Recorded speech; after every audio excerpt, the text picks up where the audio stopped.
Buenos días, mi nombre es Jefferson Moreno Cedeño, soy residente de primer año de Medicina Interna de la Universidad de Antioquia y pues la actividad hoy del departamento es nuestro kit de revistas. Entonces el artículo que vamos a revisar fue publicado hace 5 días, 29 de abril, en la revista Lancet. Es el artículo sobre el uso de Remdesivir en adultos con COVID-19 severo. Entonces es un ensayo aleatorizado, doble ciego, placebo controlado y multicéntrico. El estudio, dos de los autores principales son Jemin Wang y, y Byung-Ko, que son dos de los autores que dirigían el estudio del opinavir ritonavir que tratamos en el club de revistas hace 8 días. Entonces, el plan de trabajo que vamos a seguir durante la charla es este. Pues primero vamos a hacer una introducción muy breve a lo que es la epidemia del COVID, el remdesivir y el porqué de este estudio. Cuando tratando del estudio vamos a hacer el planteamiento del problema, a revisar los métodos, el análisis estadístico, los resultados que ellos nos aportan, vamos a ver la discusión que ellos nos proponen y las conclusiones que nos dan. Luego vamos a hacer un análisis crítico usando las guías JAMA, vamos a revisar las recomendaciones actuales para este medicamento y qué estudios hay en curso. Revisando pues los estudios que hay en curso, vamos a generar las conclusiones del club de revistas. Entonces recordemos que en la página de la Universidad de Antioquia en YouTube, la caja de herramientas de COVID-19, pueden ver todas las charlas del departamento donde se han tratado más en específico cada uno de los temas sobre el COVID-19, como fisiopatología, diagnóstico microbiológico y otras charlas. Entonces, ya sabemos que es una infección por SARS-CoV-2, un beta coronavirus, que empezaron a ver los casos a finales del año pasado en Wuhan, China, y que adquirió pues ya el estado de pandemia. Entonces esta es de la página de John Hopkins, que se actualiza frecuentemente, pues casi diariamente, bueno, diariamente, mostrándonos los casos que tenemos al momento. Entonces, los casos confirmados a la última consulta que hice, pues ahorita en la noche, eran 3.500.000 casos, de los cuales podemos ver que el total de muertes son 247.531 personas. Por esto, la importancia y la relevancia de hablar de COVID-19 tan frecuentemente. Entonces, a pesar de tener este número de casos y tener esta cantidad de muertes, no tenemos ninguna terapia disponible que haya demostrado efectividad. Viendo la epidemiología local, esto es de la página del Instituto Nacional de Salud, tenemos en Colombia para el día de ayer, a las 4:30 de la tarde, 7.668 casos y tenemos 340 fallecidos. Ya está en 31 de los 32 departamentos y eso nos recuerda que no estamos nada lejos de lo que está pasando a nivel mundial. Entonces, como vamos a hablar de uno de los medicamentos que se ha estudiado en el SARS-CoV, en la infección por SARS-CoV-2, vemos aquí pues este esquema que es de JAMA, en el que nos muestran cómo el SARS-CoV-2 ingresa a la célula, la proteína S se une al receptor de enzima convertidora de angiotensina 2, hay endocitosis, se fusiona la membrana, se libera el RNA del virus, empieza la traslación y luego empieza pues la replicación del RNA viral. Es aquí, en este punto, donde va a actuar el remdesivir. Aquí vemos a cada uno de los otros medicamentos que se han propuesto, pero el que nos compete hoy es el remdesivir. Entonces, el objetivo del remdesivir es inhibir la polimerasa, la RNA polimerasa dependiente de RNA. Y entonces vamos a tener que el efecto del remdesivir no es en evitar el ingreso del virus ni en evitar la aparición de su genoma, es un efecto post-infección de la célula. Entonces el remdesivir es un análogo de nucleótido, se comporta como un profármaco de la adenosina, que sufre un metabolismo a un análogo activo, que es el trifosfato de adenosina, cuando ya está dentro de la célula. Entonces, inhibe la polimerasa RNA dependiente, como dijimos, y como ingresa como profármaco, va a tomar la forma activa que es la que reemplaza la adenosina dentro de la ARN y inhibe la replicación del virus.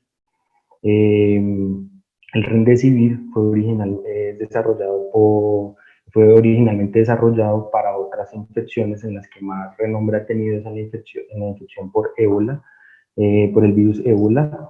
Sabemos que el Remdesivir inhibe in vitro a todos los otros coronavirus que tienen importancia como patógenos en humanos y en animales. Inhibe el MERS, inhibe el SARS-CoV-1, inhibe el SARS-CoV-2, inhibe el flavivirus, inhibe el virus sincitial respiratorio, inhibe el ébola, los virus de fiebres hemorrágicas del Lassa y la fiebre hemorrágica y otras fiebres hemorrágicas.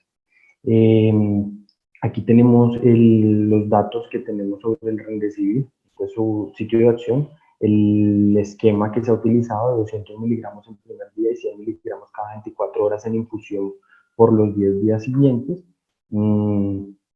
La toxicidad más frecuente reportada para el medicamento es la elevación de transaminasas y se considera que es reversible la lesión renal aguda.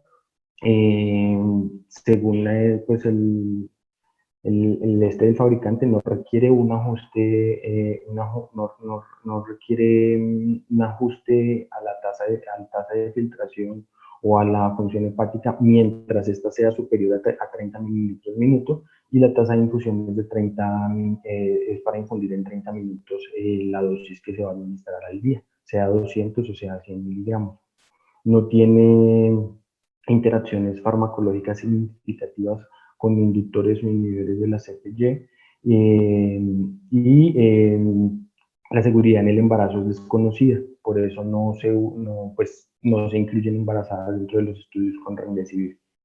Entonces, a pesar de que se ha estudiado su efecto in vitro en muchas infecciones virales, como lo dije hace un momento, eh, los estudios in vivo no han sido tan alentadores, por ejemplo en ébola, que tiene más estudios que SARS-CoV-2, o otras infecciones pues previamente estudiadas. In vitro, esto es de Cell Research 2020, in vitro se puede ver que el efecto del antiviral del Remdesivir es posterior a la entrada a la célula del, del virus. Entonces, pues como lo mostramos hace un momento, está desinhibiendo una RNA. No bloquea la entrada como sería en esta barra de color verde en el que se evalúa la cloroquina. Es un efecto más posterior a la entrada del Remdesivir. El efecto es dosis dependiente. Aquí vemos cómo es el comportamiento, que a mayor porcentaje de inhibición, o sea que tenemos un mayor porcentaje de inhibición, donde va la barra rosada, no sé si lo podrán ver el señalado, va subiendo, a medida que va subiendo sobre la barra rosada, el porcentaje de inhibición, pues esto es dependiente a la cantidad de medicamento que tenemos a nivel celular. Recuerden que estamos hablando de in vitro. Esto es una visión en microscopio electrónico y en inmunofluorescencia, las dos barras siguientes, y esto es con una tinción de Hoche, la tercera barra, la que tiene azul y verde, y en este lado nos muestran diferentes concentraciones de Remdesivir, 1.23, 3.7 y 11.1. A más concentración, como está demarcado en el cuadro superior, es menos probable que que tiene la replicación del virus, y es más difícil lograr verlo cuando hacemos tinciones de inmunofluorescencia. O sea que hay una inhibición in vitro de la replicación del virus y es dependiente de la dosis del medicamento. Entonces, sabemos que in vivo e in vitro que sabemos que in vitro es efectivo como antiviral. In vivo hay estudios en macacos, en modelos murinos, y en humanos, pero para la epidemia del ébola de 2018 puntualmente. Los 12 recetas que hay para ébola en 2018 no fueron clínicamente significativos. En cuanto a SARS-CoV, hay un estudio ya en el que se inició el estudio de Remdesivir. Este está publicado el 10 de abril del 2020 en el New England, y como el medicamento no tiene autorización por la FDA, la forma en la que debe usarse es mediante un uso compasivo, esto pues por no tener el registro.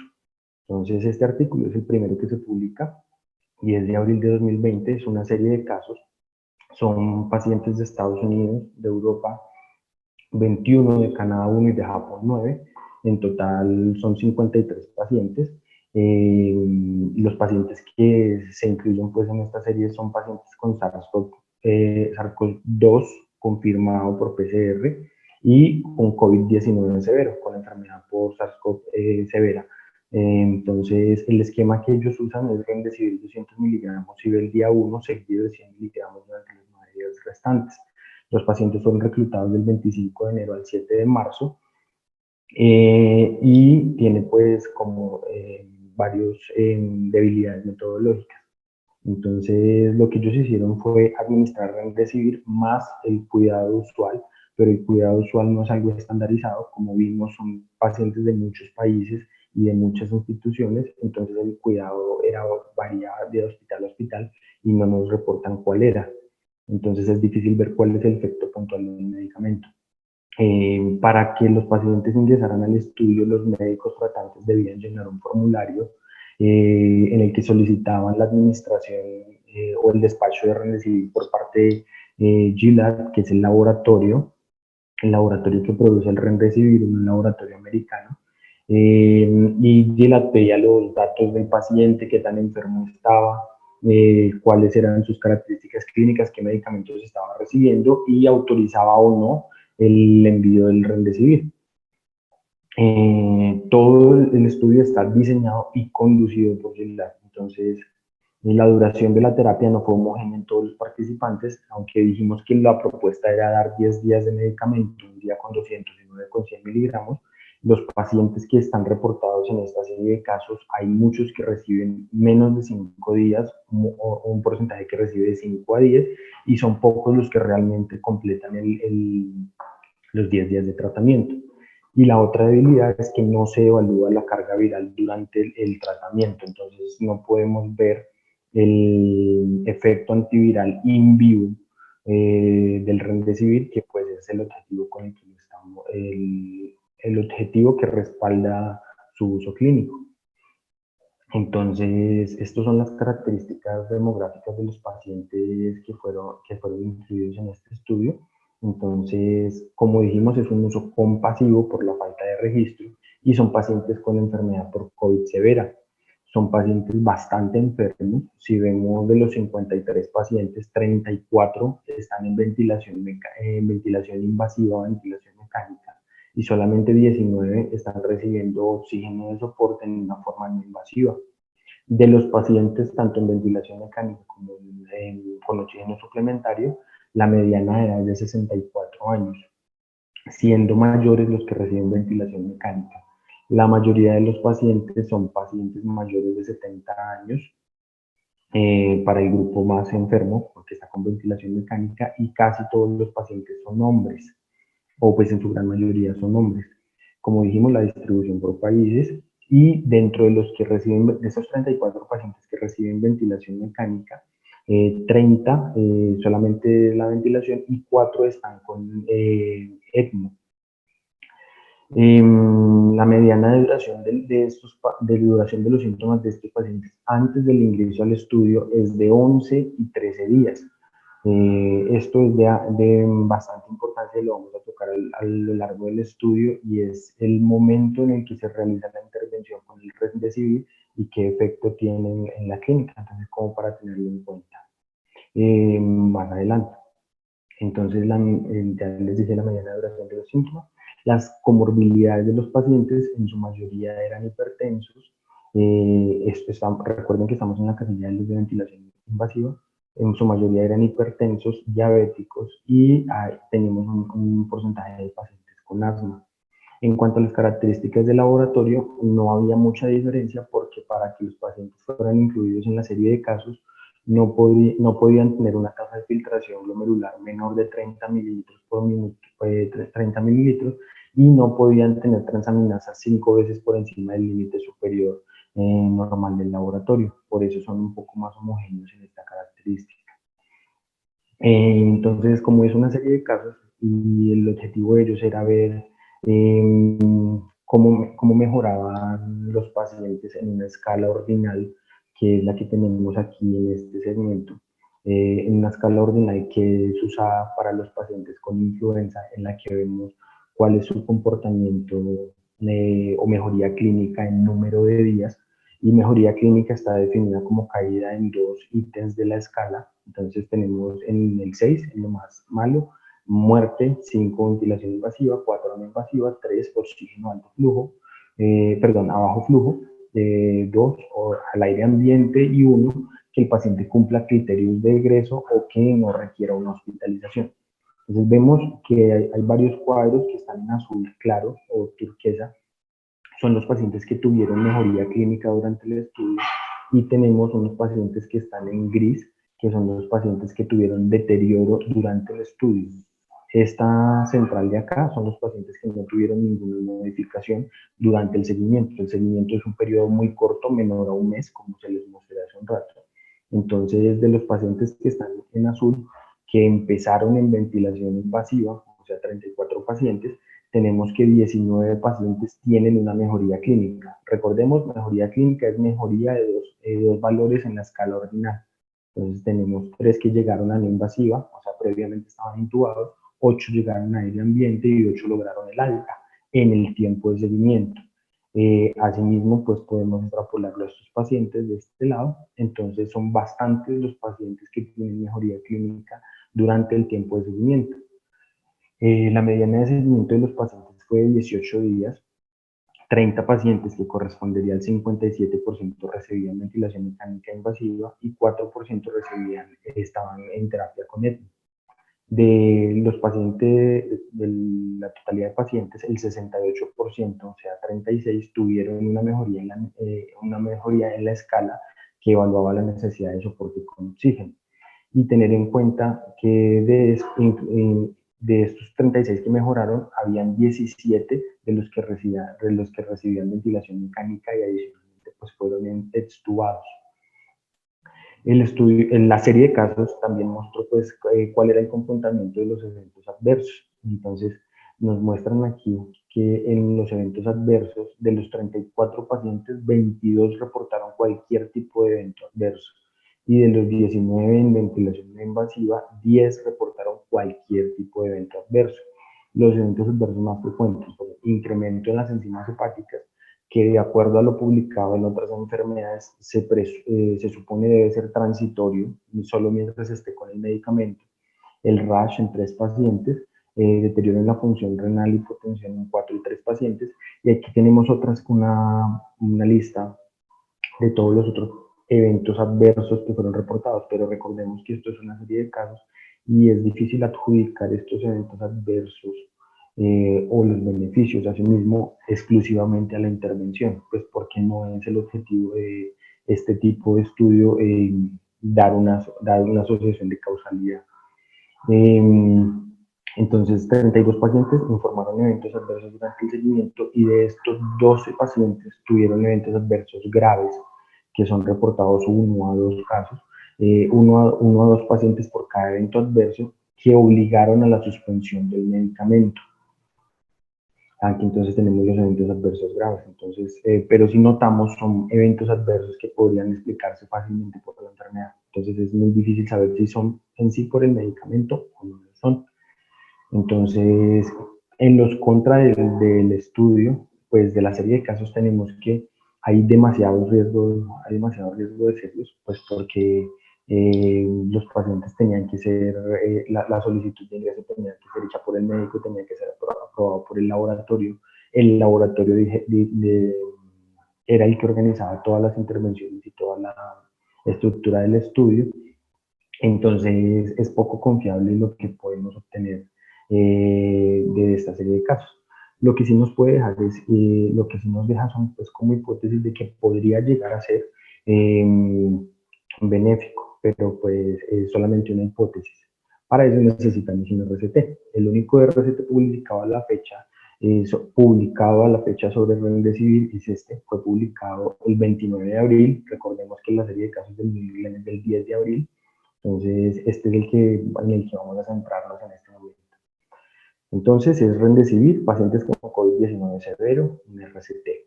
Entonces, el planteamiento del problema, como dijimos, ningún medicamento, incluyendo los antivirales, ha demostrado ser efectivo para el tratamiento de pacientes con enfermedad grave por coronavirus 19 o COVID-19. El Remdesivir tiene efectos inhibitorios in vitro para muchos virus, incluyendo el SARS-CoV-2, MERS y SARS-CoV-1, y la replicación del SARS-CoV-2 se ha demostrado que se inhibe en modelos animales, pero pues no teníamos hasta un ensayo clínico.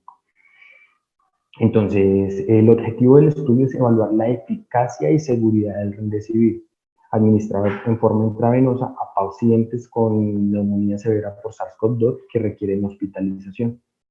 Entonces, el artículo fue publicado, pues el protocolo del artículo fue publicado por primera vez el 6 de febrero del 2020 en Clinical Trials.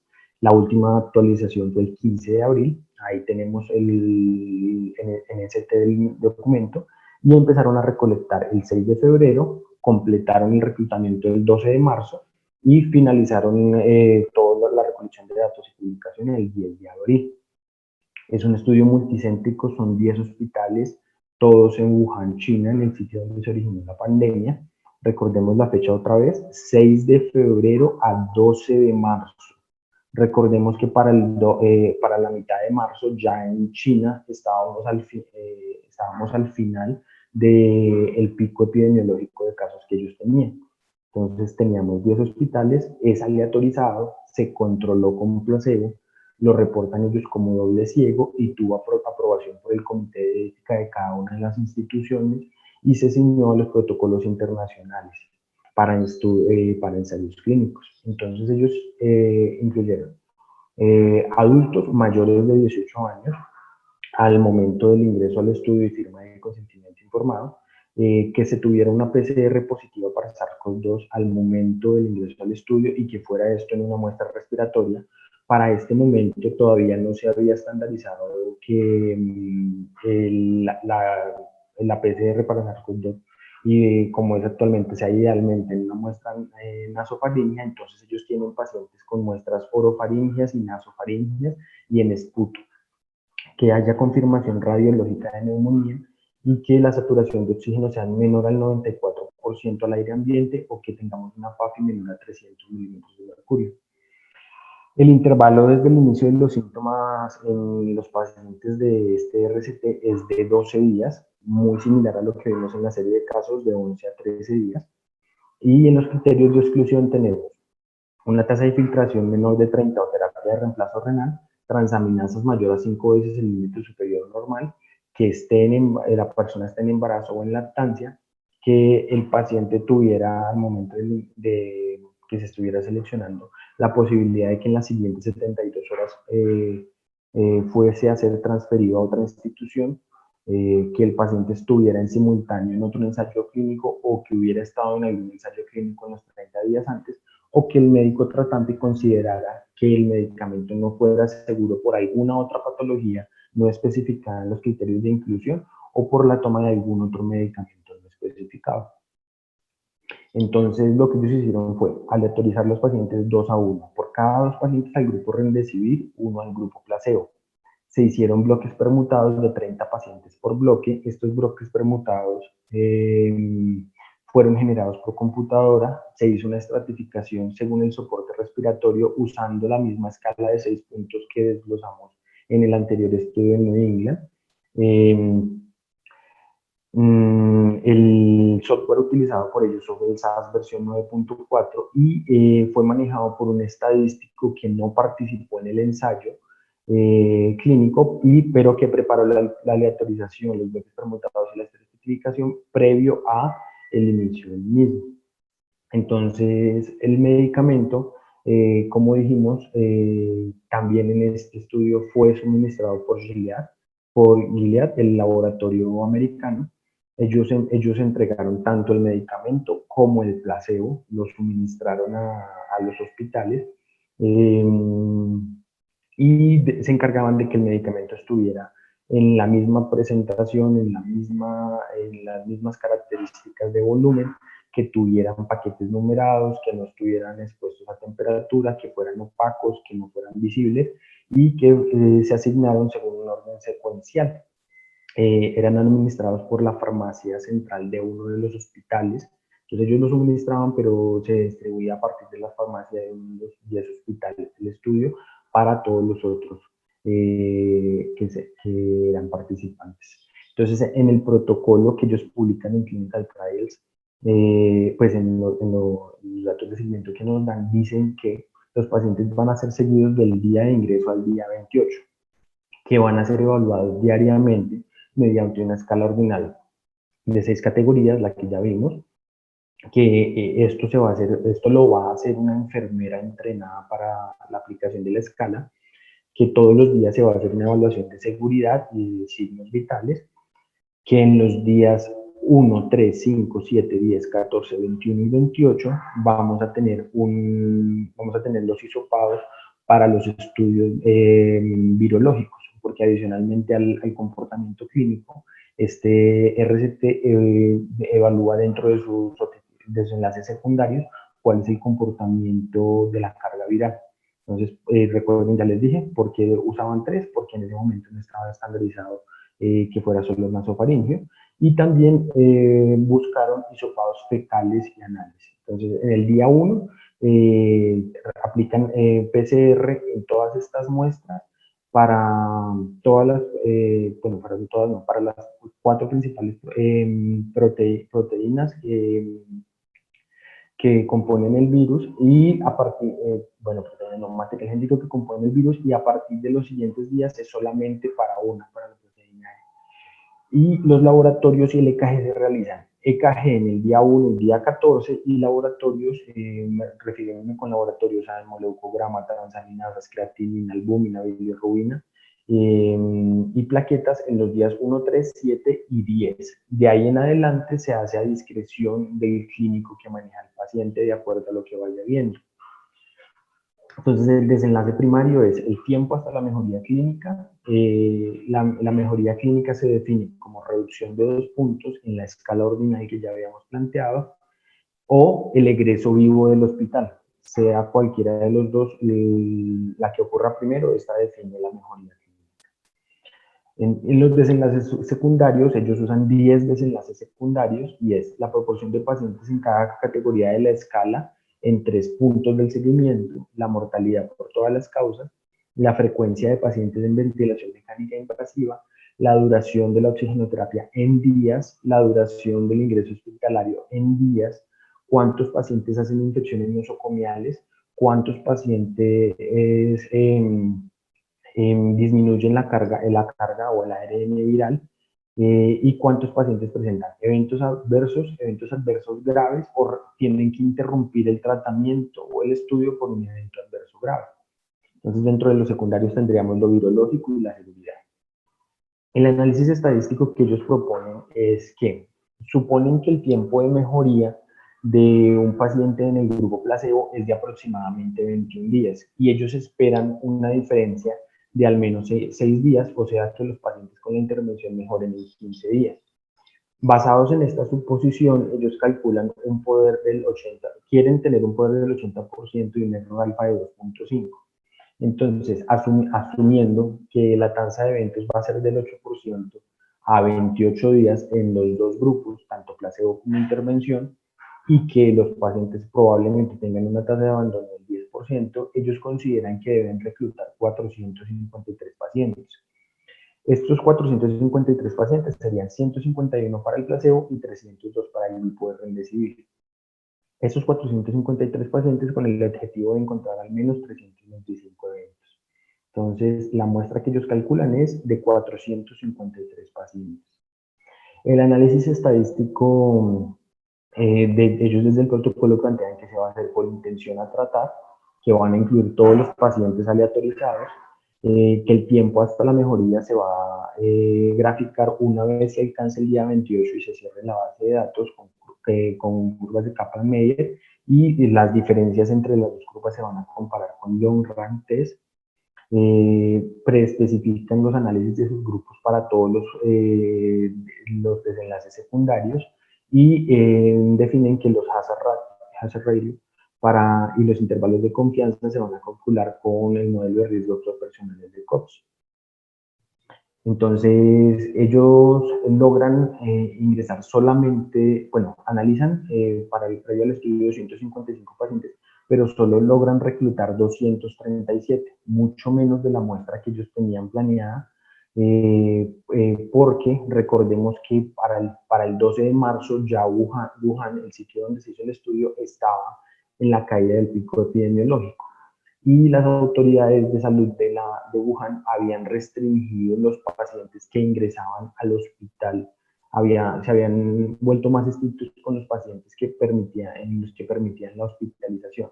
Entonces, los autores adjudican a estas dos cosas que no se hubiera conseguido un buen número de pacientes, no se hubiera llegado al tamaño de muestra que ellos habían planteado. Entonces, de los 237 pacientes, 158 fueron asignados al grupo de intervención y 79 al control. Uno de los pacientes del grupo de intervención retira el consentimiento, entonces solamente 78 pacientes empiezan, en ellos es que se va a hacer el análisis por intención de tratar. Del otro lado, los 158 pacientes que ingresan son los que se usan en el análisis por intención de tratar. De estos 3 realmente no empiezan el tratamiento, no nos especifican ni en los apéndices, ni en el suplemento, ni en el protocolo, ni en clinical trials, ni en el artículo qué pasó con esos 3 pacientes, porque no empezaron. Solamente 155 empiezan el tratamiento, y de estos 155, 5 reciben menos de 5 días.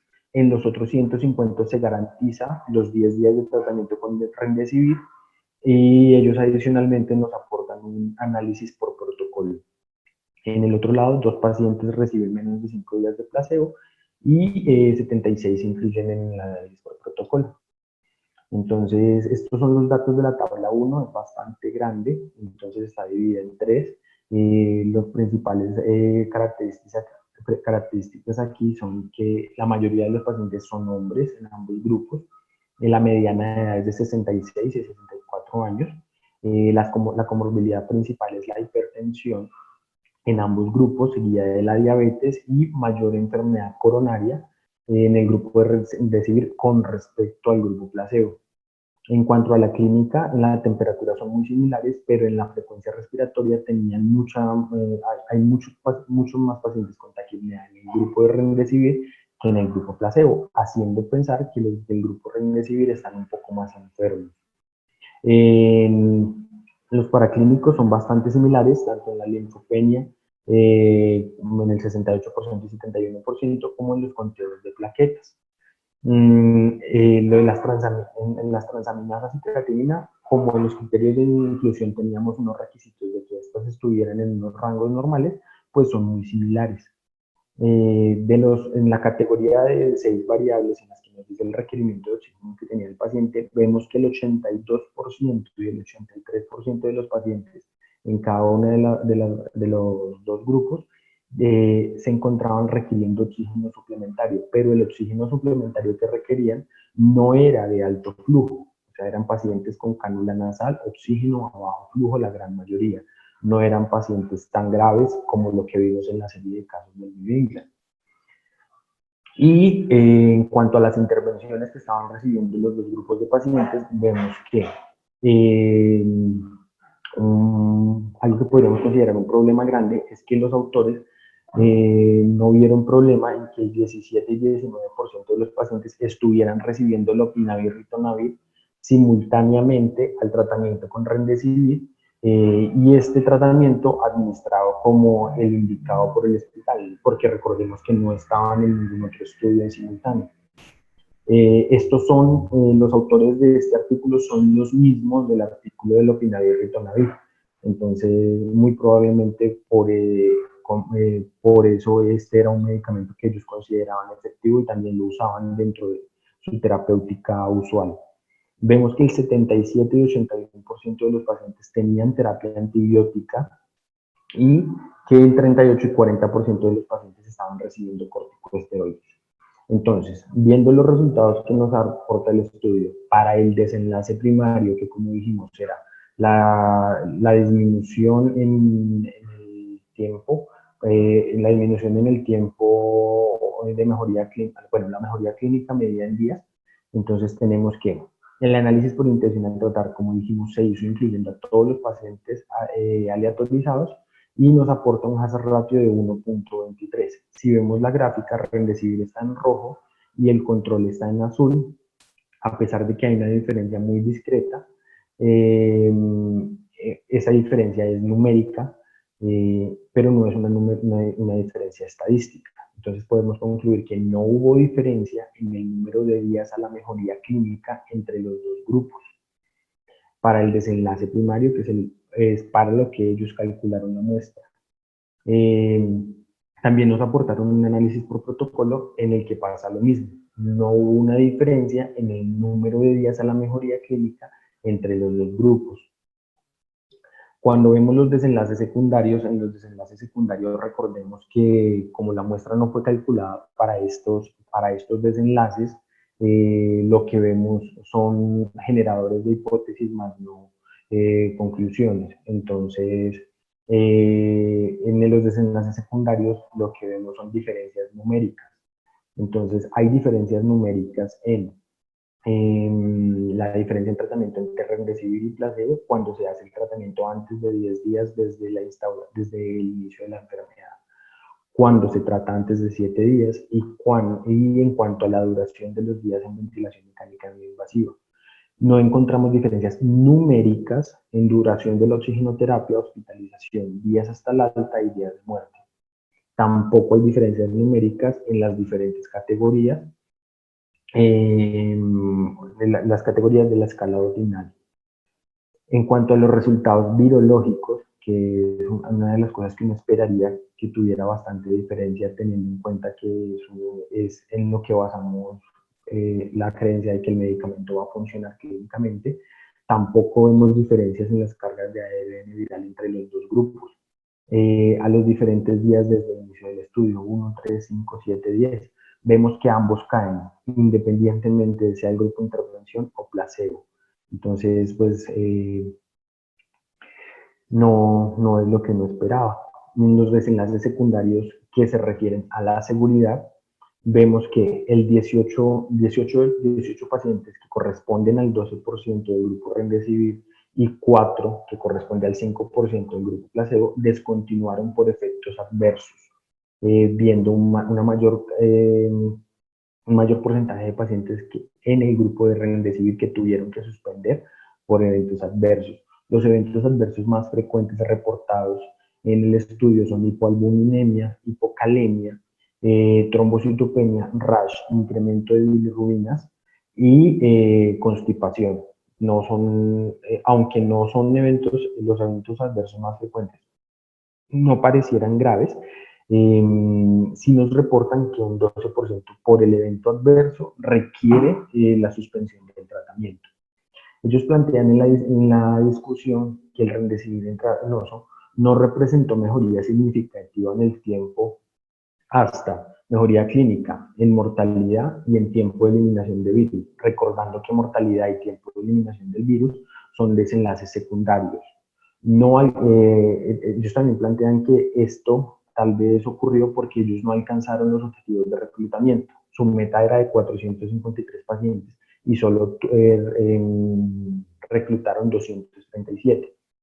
Y esto sí ya es como generador de hipótesis. Remdesivir se asoció con una reducción numérica en 5 días en el tiempo promedio hasta la mejoría clínica en los tratados dentro de los primeros 10 días. Pero recordemos que este tipo de datos de conclusiones deben ser confirmados con RCT porque no fue para lo que se hizo el estudio. En las debilidades del estudio que ellos mismos expresan es que el poder era insuficiente para detectar las diferencias que ellos esperaban encontrar que la mayoría de los pacientes iniciaron tratamiento bastante tarde en el curso de la enfermedad, el promedio de días era de 12, y que otra de las debilidades grandes fue que aunque ellos midieron virológicamente el comportamiento de la infección, no encontraron datos sobre la recuperación virológica o no encontraron datos sobre la posible resistencia a remdesivir. Entonces, la conclusión del estudio es que los autores nos dan es que esta dosis de remdesivir, aunque se toleró adecuadamente, no proporciona efectos clínicos antivirales significativos en pacientes enfermos con COVID-19. Entonces vamos a aplicar las guías JAMA para hacer un análisis crítico, dicho pues, lo ya expresado. Entonces lo primero es qué tan serio es el riesgo de sesgo. Entonces los pacientes fueron aleatorizados, sí, como dijimos, 2-1, fue generado por un software y la versión fue 9.4. La aleatorización fue oculta, sí, se generó en forma central por computadora y por el estadístico que dijimos que no tenía que ver con la recolección o con los siguientes datos del estudio. Aquí recordemos la tabla 1. Los pacientes en los grupos de estudio fueron similares respecto a los factores pronósticos conocidos. Entonces dijimos que eran muy similares en cuanto a la edad, en cuanto a que la mayoría eran hombres, en cuanto a las comorbilidades, refiriéndonos a hipertensión y a diabetes, eran diferentes en la carga de enfermedad coronaria, pues era mayor en el grupo remdesivir. En cuanto a la dificultad respiratoria, tenían más taquimia los pacientes en el grupo remdesivir, pero pues en la mayoría de las características eran similares. En otras características de la tabla 1, el 82% y el 83%, ambos tenían más o menos la misma complejidad o la misma gravedad de la infección y paraclínicamente eran bastante similares. En cuanto a los medicamentos asociados, como dijimos, los dos grupos tenían la misma proporción de intervenciones que podrían llegar a afectar los resultados y eran que recibían interferón alfa, recibían lopinavir, ritonavir, antibióticos y corticosteroides en las mismas proporciones o pues muy cercanas. Entonces podemos decir que sí, que son bastante similares. En cuanto al cegamiento, ellos nos dicen que es un estudio doble ciego. Cuando revisamos el protocolo y el clinical trials, en el protocolo y en el clinical trials nos dicen que no solamente estaban cegados los pacientes y los clínicos, sino que también estaban cegados los recolectores de datos, quienes adjudicaron los desenlaces y los estadísticos que analizaron los datos recolectados durante el estudio. Entonces, estos tres están reportados en el clinical trials y en el protocolo del estudio. Estos dos están reportados explícitamente en el artículo. Entonces, fueron los subgrupos balanceados en el pronóstico al final del estudio. Entonces, para responder esto, tenemos que saber si el seguimiento fue completo. Entonces, como dijimos, en el análisis por intención a tratar, tuvimos 158 y aquí 78, y en ambos analizamos el total de pacientes, no tuvimos pérdidas, entonces podemos decir que sí, que el seguimiento fue completo. Supimos qué pasó con cada uno de los pacientes. Entonces, como acabamos de decir, los pacientes se analizaron en los grupos a los que fueron asignados, sí, todos los pacientes aleatorizados se les hizo un análisis por intención a tratar y ellos nos adicionaron un análisis por protocolo. Pero pues para responder la pregunta, sí, todos fueron, los pacientes fueron analizados en el grupo al que fueron asignados. ¿El estudio se detuvo antes? Sí, como dijimos, no alcanzaron la muestra que habían calculado. Eh, entonces, los grupos no fueron balanceados hasta el final del estudio. Los resultados, entonces, para ver los resultados, qué tan grande fue el efecto del tratamiento. Entonces, para el desenlace primario, no hubo una diferencia en el número de días a la mejoría clínica entre los dos grupos. Entonces, la diferencia estadística no fue posible encontrarla con el tamaño de la muestra. Entonces, no. El objetivo del tratamiento pues no se cumplió. Los pacientes del estudio son similares a los de mi práctica clínica, entonces podrían serlo en que somos capaces de cumplir los criterios de inclusión y exclusión que ellos nos aportan.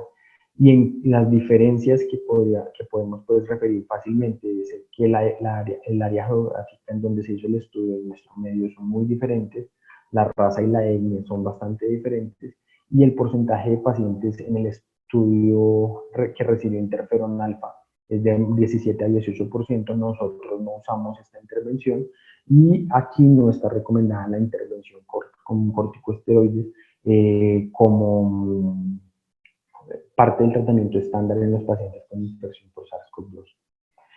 En cuanto a que si se consideraron todos los resultados importantes para el paciente, vemos que ellos incluyeron bastantes de los desenlaces que uno puede considerar significativos, pero pues por el diseño del estudio, el cálculo se hizo fue para el desenlace primario. En esto son ya pues cosas adicionales, no es el objetivo del estudio. Entonces, ¿cómo puedo aplicar los resultados a la atención del paciente y que si los posibles beneficios del tratamiento superan los problemas, daños y costos? Dado que el estudio no se mostró eficaz comparado con el control, no es posible que supere los daños y los costos, no superaría entonces los daños y los costos que representaría la aplicación del tratamiento.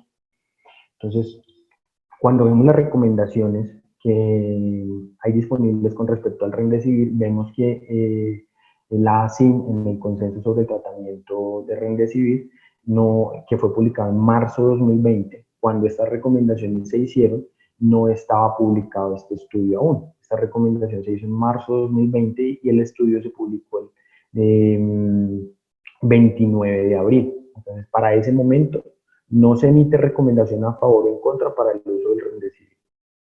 La ITSA pasa lo mismo. La guía de la ITSA se publicó el 11 de abril y el estudio fue publicado el 29 de abril. Entonces, los RCTs que evalúan el Remdesivir no han sido completados y las recomendaciones formales se harán una vez el cuerpo de la evidencia esté disponible para el Remdesivir. El Instituto Nacional de Salud de Estados Unidos sí hace una recomendación con respecto al uso de Remdesivir, porque como ya muchos de ustedes sabrán, el 29 de abril no se publicó solamente el estudio que estamos analizando, sino que también salió esta noticia. Esta es la página del Instituto Nacional de Salud y ellos publicaron el miércoles 29 de abril esta noticia, que el ensayo clínico que ellos están desarrollando, que es el ensayo clínico ACTT, que sería el ensayo de tratamiento adaptativo COVID-19, que está registrado en Clinical Trials con este número, que en este momento está reclutando y que empezó a hacerlo el 21 de febrero, llevan al momento 1.063 pacientes. Y durante los análisis de monitoreo de datos y seguridad, encontraron una posible mejoría en el tiempo de recuperación de 11 días con Remdesivir y 15 días con placebo. Entonces, basados en este monitoreo de datos y seguridad, el Instituto Nacional de Salud de Estados Unidos publicó o compartió su análisis provisional mediante una noticia y mediante ruedas de prensa, por lo que aún no es posible que analicemos estos datos y no es posible que nosotros hagamos conclusiones con respecto a lo que ellos están diciendo, porque no hemos visto la publicación de esos datos. Entonces, basado en esto que dice el Instituto Nacional de Salud y las medidas que toma el gobierno de Estados Unidos, la FDA, el 1 de mayo, el viernes, dice que dado que ellos se encuentran en un estado de emergencia por la pandemia y las medidas para flexibilización de autorización de medicamentos como parte de las medidas de respuesta a lo mismo, ellos declararon que esta situación y los datos disponibles para ellos, porque no han sido publicados, justificaban la autorización de emergencia para el uso de este medicamento. Entonces, ellos lo hacen basados en que fue el que publicaron en modo de noticia, no tenemos forma de analizar los datos porque no lo han mostrado, y en otro estudio hecho por Gilead, que es el laboratorio que maneja el medicamento, este ni siquiera ha salido en noticia, estos fueron aportados, datos directamente aportados a la FDA. Entonces, basados en esos dos estudios, la FDA considera que autoriza mediante decreto de emergencia el uso de Remdesivir para el tratamiento de COVID-19 y que esta autorización bajo emergencia está supeditada al tiempo que duremos en emergencia. Mientras dure si la emergencia resuelve antes, pues el registro que le están dando puede ser retirado. Y dice, y dado que, pues, que no hay un tratamiento adecuado, aprobado o disponible como alternativa al Remdesivir, que ellos autorizan la producción de este medicamento. Entonces, cuando entramos al clinical trial, si verificamos cuántos estudios hay en este momento, vemos que hay 14 estudios que evalúan al Remdesivir en infección por SARS-CoV-2. Y de estos estudios incluimos los dos que acabamos de decir, pero si buscamos los detalles o publicaciones de los datos que a los que se refiere la FDA, todavía no están publicados ni nos los han mostrado. Entonces, basado en esto, podemos concluir. La primera conclusión es con respecto al artículo que analizamos de Lancet. Entonces, en este estudio, Remdesivir no se mostró eficaz. El estudio arrojó resultados negativos y tiene un bajo poder estadístico, por lo que basados en este estudio no podemos concluir una intervención puntual. Dado la relevancia de las dos noticias y el bombardeo de información que hemos visto por la publicación de la noticia del Instituto Nacional de Salud, debemos decir que no existe evidencia suficiente publicada que soporte el uso del Remdesivir como tratamiento para pacientes con COVID-19. Y en nuestro caso, como Colombia, es indispensable la revisión de los ensayos clínicos que soportan la recomendación reciente del Instituto Nacional de Salud y la FDA para definir si realmente son efectivos, definir la utilidad de estos estudios y que si son efectivos, qué aplicabilidad tendrían a nuestra realidad. Porque pues no podemos basarnos en noticias de página de internet o de periódico. Necesitamos ver los estudios antes de poder emitir un concepto con respecto a esto y ver si pues vamos a hacer lo mismo.